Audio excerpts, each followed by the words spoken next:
Hello and welcome to this session. My name is Claire Jones, and what we're going to be looking at are the new disclosure requirements within the periodic review amendments for FRS 102, specifically for small entities. And we are expecting more disclosures now, as many of these disclosures that were previously encouraged are now mandatory with regard to these amendments made.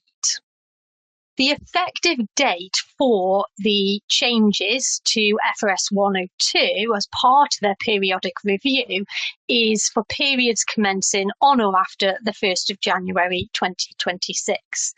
Early adoption is permitted, but entities are required to adopt all those amendments early if they choose to do so.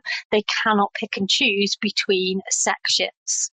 What's important to note for small entities, obviously we do apply all the recognition and measurement rules within FRS 102, but for disclosure purposes, that's where we will look at section 1A.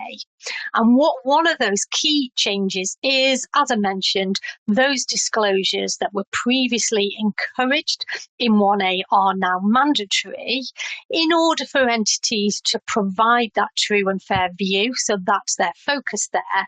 And they've also added in additional disclosures relevant to other sections. We'll see some cross references there.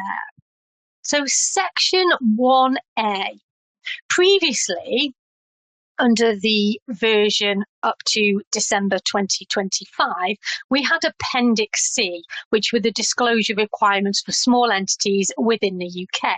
And they gave us the minimum specific disclosures necessary to give a true and fair view. These are still within Appendix C in the new FRS 102, but there are additional disclosures which we'll go through in this session.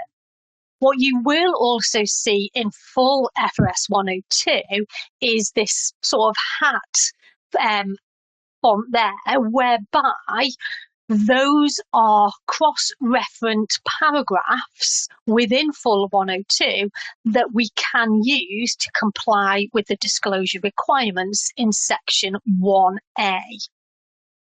So all the disclosures that were previously there are still there and more.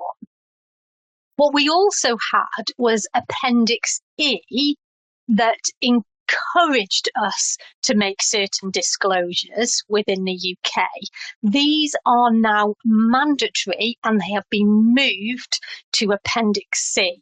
Appendix E does still exist, but that relates to the Republic of Ireland. So we have got more disclosures in Appendix C and they are mandatory disclosure requirements.